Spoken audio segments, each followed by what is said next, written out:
Le président d'Haïti, Michel Martelly, a été reçu cet après-midi à l'Élysée par le président Hollande. Le président haïtien est à Paris pour relancer la coopération avec la France et attirer des investisseurs dans son pays. 4 ans après le terrible tremblement de terre de janvier 2010 qui avait fait plus de 230 000 morts. Michel Martelly sera reçu lundi par le pape François suite à la création du premier cardinal haïtien de l'histoire, le cardinal Langlois.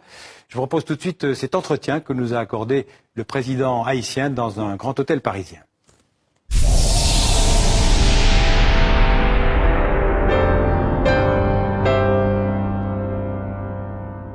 C'est donc le président d'Haïti, Michel Martelly, qui est l'invité du Grand Angle ce vendredi. Monsieur le Président, bonsoir.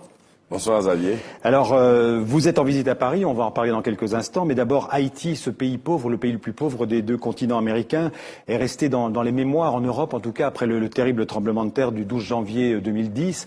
4 ans après, Monsieur le Président, 150 000 sinistrés vivent toujours dans à peu près 300 camps. Est-ce qu'Haïti a encore besoin aujourd'hui de l'aide internationale? Quels sont vos besoins? Quelles sont vos priorités en la matière?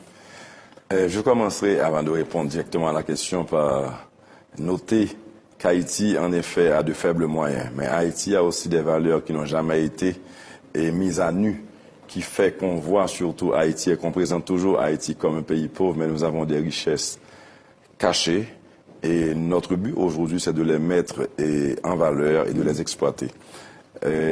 Alors, concernant les sinistrés. Les sinistrés, on a fait un grand pas.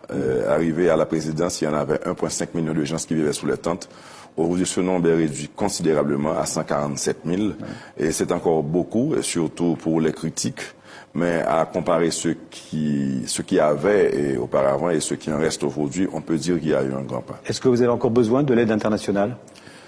On aura toujours besoin de l'aide internationale. La question, c'est de ne pas en dépendre. Aujourd'hui, Haïti veut se tenir debout seul, bien sûr, en tenant la main des amis, des partenaires. Et pour ça, il faut favoriser, prioriser les investissements. Donc c'est pour ça qu'on a ce slogan Haïti is open for business. On veut inviter les investisseurs, les entrepreneurs à venir voir ce qu'il y a, que ce soit dans le domaine de l'énergie, que ce soit sur la question de l'agriculture, encore du domaine du secteur touristique. Il y a beaucoup de possibilités, beaucoup d'opportunités. Haïti est un pays qu'on doit construire, donc il y a beaucoup de choses à faire. On peut dire que vos priorités, c'est la reconstruction, le logement et l'éducation? C'est ça, je dirais l'éducation avant. Puisque même quand on a un bel espace, si on n'a pas de gens pour occuper cet espace, on n'a rien. L'éducation avant. Et c'est une des raisons pour laquelle j'ai brigué la présidence. J'ai vu trop d'enfants dans les rues lors de mes tournées en tant que musicien.